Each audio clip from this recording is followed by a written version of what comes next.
Hello, everyone. Welcome to our City View segment, What's Cooking, with 65th District State Rep, the one and only Michelle Cook. So, Michelle, it seems that each and every week our conversations get a little bit more involved concerning the coronavirus. This has been an unpredictable situation that's come up. Every day it seems that things are changing. The anxiety is very high here in our region and throughout the state, but we can take at least some comfort in knowing that we're on the decline and we're right up there in the top 3 in the nation in terms of managing this coronavirus. The big issue now, Michelle, especially now that phase 3 has been suspended, is how we're going to go forward with the school year 6 weeks away. What are your thoughts about alternatives and solutions that we might be looking at for that? And how do you see the next few weeks panning out here for the residents of the state of Connecticut? Well, if only I had a crystal ball, my friend. As far as school is concerned, the commissioner has been, very out there. The State Department of Education has been on the forefront of listening to, superintendents and educators and really trying to get a feel on where we are.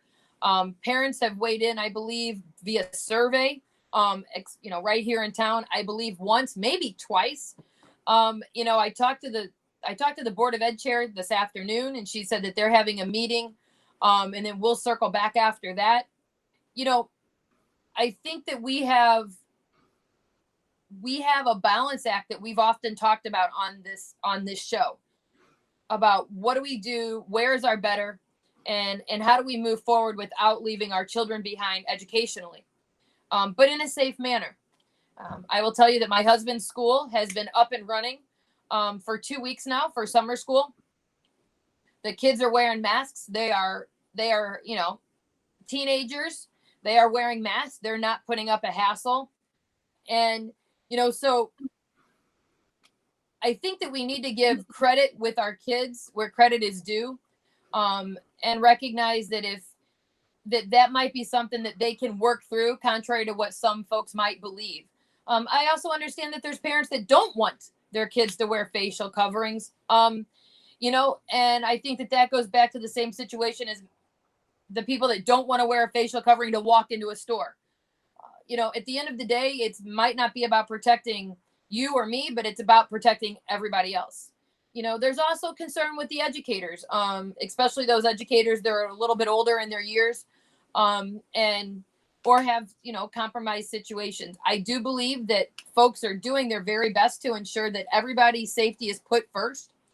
But I also believe that there's going to come a point that we're going to have to figure out how to move forward in a manner of safeness and comfort, and to step away from a lot of the fear. And I'm not saying that fear should not exist, but I'm saying that we have to really find that balance. And that's difficult because there's never going to be the right answer for every person. But we also know, as you and I know, and we're taping this segment once a week, the internet out here, it doesn't work so well either. And if we're going to rely on online learning for students, we also have to recognize that the quality of education that they might not be getting might not be as accurate or up to par as they would be getting in the classroom. I've talked to several teachers. They're ready to go back to work. They're like, make me wear a mask, tell me I don't have to wear a mask. I just want to go to school. I want to get in front of my students and I want to teach them. This is what I know. And then I offer you this. How do you teach a kid science if you don't have the labs and the beakers at home? How do you teach a kid, cooking and home ec if you don't have the necessary things at home? And I can go on and on and on about supplies and the things that are necessary for students. Um, we also have to look at safety, not only the safety of their health and well-being, but the safety if we leave them at home. As you know, as the person that cares for them starts to go back to work, and we're seeing businesses open and people are going back to work more and more and more, and the PPP, is scheduled to run out at the end of this month. People are going to go back to work, and we don't want children to be left home alone either. So, there's still a lot of details I believe that need to be worked out. But the last I heard, the end goal was still to get our students back in school come the fall, which would be, sometime in August. Maybe they wait until after Labor Day. The governor just sent out a notice a little bit ago that says they're going to waive the 180-day mandated requirements for education. So that gives districts a little bit of flexibility. We also have the concern of transportation, and the bus drivers have some concerns and things like that.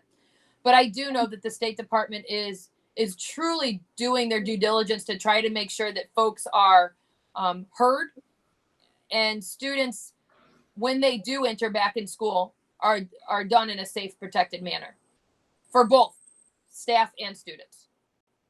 Well, I was getting ready to say, aren't there CDC guidelines for these school districts to adhere to, or are they on their own?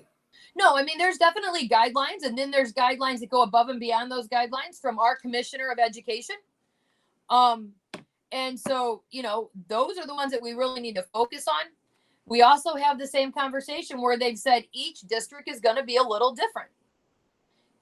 We've had this conversation in the regards to what works for us in Torrington might not work in Waterbury, that might not work in Wilton. So the districts also have to be able to say, here's our guidelines. How do we make those work for us? And, with each situation different, we have to be respectful of that arena, putting safety, health, and well-being first and foremost, and ensuring that the education is where it needs to be. And when you have students that haven't logged on in months and this and that and the other thing, that's not an education that we're going to be able to help them move forward with. Well, that makes things quite interesting because there hasn't, as of this time, seemed to be any antidotes that are going to definitely be implemented in regards to, like, maybe attending classes a couple times a week, having alternative bus routes, parent drop-offs. Yeah. And how long is it going to take to implement these strategies once they're adopted?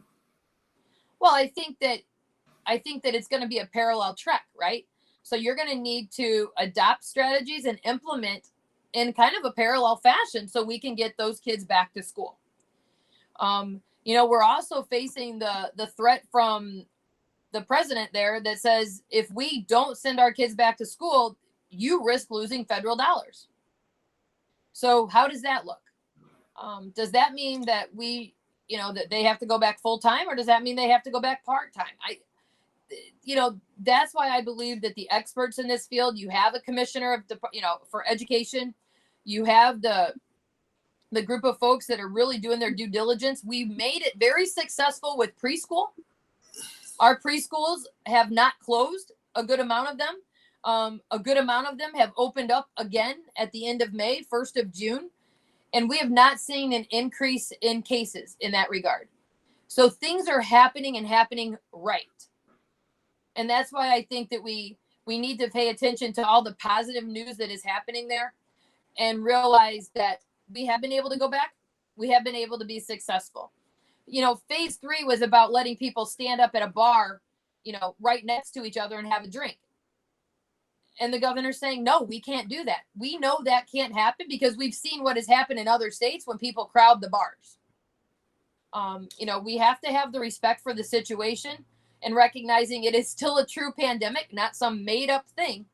But at the same time, we're going to have to figure out a way to also go about life in a safe, appropriate manner that is comfortable for us.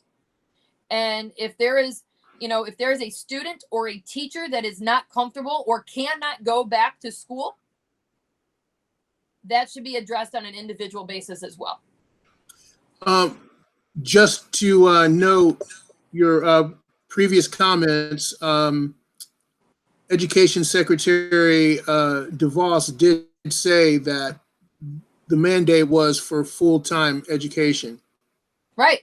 And that's what I'm saying. So do we have the ability to let kids go to school until 1 o'clock in the afternoon, which is considered a full day, but it's still, you would still get full credit for that day, but it's sometimes a half a day when you're looking at the schedule. Right. So what are the details in that? And so, that's what I'm saying, that there's experts that are dealing with this, that I believe that are trying to make the right decisions for all parties. And that is never an easy balance to find. And I do know that they are working diligently to figure that out.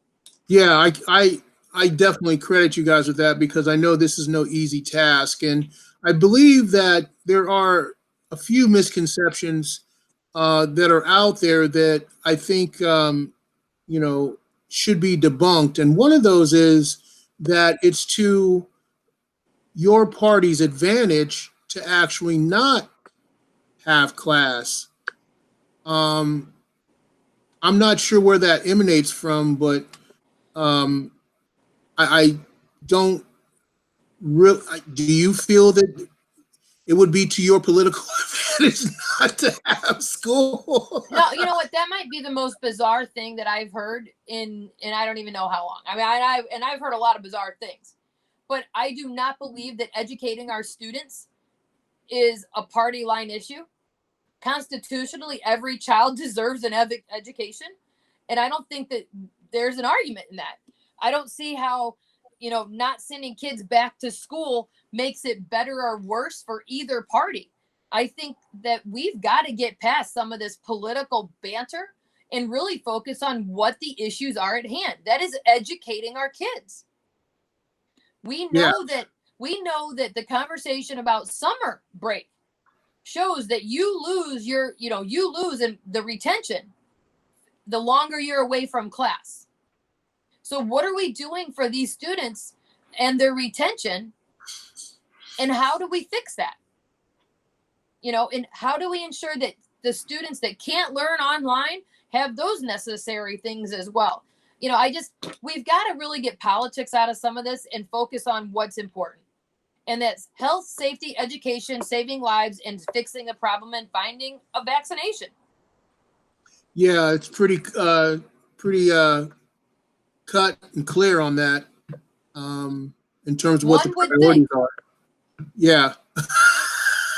Some do think.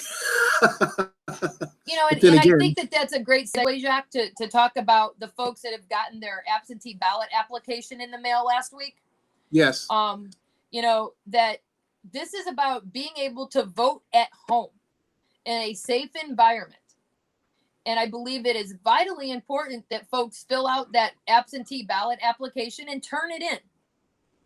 It doesn't mean that you have to vote by absentee ballot, but it gives you the option to do so. And, we don't know where this pandemic goes. By the grace of God, we are leading the country in the success of flattening the curve. But as you and I and everybody else that is watching, if you're paying attention, that can change overnight. There are a multitude of states that are seeing how that can change overnight. And so I encourage every person to fill out the application. It was not a ballot. I want to debunk that too. Nobody received their ballot in the mail yet. You received an application to receive an absentee ballot. I would also offer that if you find that you have received an absentee ballot from one address and you have moved to another address and there's another one in your name somewhere else, call the Register of Voters and clear up that data misinformation. Legally, you can only vote once, but we do know that sometimes there's an error in information, but we do have an obligation as a citizen to correct the wrong and not to try to send in 2 or 3 ballots, which would get wiped right out anyway, because you're only allowed one. So, but I just kind of wanted to, make sure that folks exercise their right and fill out the application for an absentee ballot. No, that's pretty important. We've been trying here at City Views to help in that process and streamlining the information and making sure that everybody's on the same page and encouraging people to vote in this primary. Although a lot of the sentiment out there is that this particular primary is kind of really not necessary. Right. Well, I would offer you that if I spoke to our city clerk Thursday, maybe, and I believe, and I don't want to misquote her information, but I believe she said that she had received upwards of 1,000 absentee ballot applications in like 3 days. Yes. So I believe that people are finding it important to cast their ballot, and at the same time, as we go back into session potentially next week, that will be a conversation to be able to allow folks to vote by, vote at home for the general, because we don't know what this pandemic looks like come the fall, and people should not have to fear casting their vote over health and safety. Well, speaking of the election, Michelle, you're going to be on the ballot this year in the general election. Yes, I am. What are your thoughts about going into this campaign season? It's going to be a campaign season like no one has ever seen before. It's, you're not going to see folks, I don't believe, at your door. I don't think that people are going to want to answer their door. So and I don't mean that because it's the candidate. I just mean that because people are still trying to take necessary precautions. Right. I believe that the constituent outreach needs to be different. I've reached out to folks online to find out how they would like to be communicated with. Are they comfortable with somebody knocking on their door? It's important to give the respect to the person that's living behind the door that's supposed to be answering the door. So I think that that's going to look a little bit different. I think election day is going to look a little bit different, unless, again, by the grace of God, that we wake up and this has, exited our existence, which I would love to say that that's going to happen. But Jacque, it's been an amazing opportunity for me to represent the residents of Torrington. And I take this job to heart like nobody could understand. And the honor and privilege to be able to fight for the causes in town. There's no words to put in that, the type of honor that makes somebody feel. The fact that I do this full time, is vitally important for folks to make sure that they know that the person that's speaking for them is dedicated to them. And I would truly be honored to be able to do that for 2 more years. And I think, especially given the times that we are in now, the knowledge that I have gained over the years, and the causes that I have fought for and continue to fight for, I think are really truly on the forefront, especially now. And I would really love to be able to take that knowledge and information that I have developed over the past several years to be able to go back and do that work and ensure that some of the things that we've seen wrong in nursing homes specifically, and the care for our elderly, and money for education and, all of those things, and, municipal grants and the like, I want to be able to continue to fight for that. And if there's never been a time that's more important, it's now. Amen to that, sister. And it seems like, Michelle, we get together and before we know it, our time is gone. I know, it goes so fast, Jacque. And I think that there's so many conversations that we could have, and we recognize that we're always doing a COVID update. We're doing an education update. We do nursing home updates. I want to, before we go, we have to address the fact that there is a travel advisory for folks that are coming from out of state, in state. with a self-quarantine requirement for 14 days. And then I also want to make sure that folks know that Delaware was removed off of that list today. So states can be put on and taken off. But if anybody is traveling, I would just ask that people are very cautious, aware and respectful when they return, especially if you're in a hot zone. Because as we know, those asymptomatic carriers are the ones that could spread something it's the silent spread that becomes a problem. Right. Well, Michelle, thank you once again for a delightful conversation. And thank you, as always. And we'll be talking to you again next week. And we want to encourage everyone viewing to check us out on our website at cityviews-ct.com.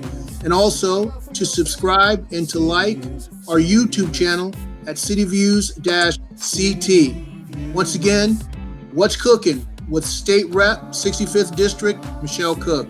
See you again, pal. Bye, hon.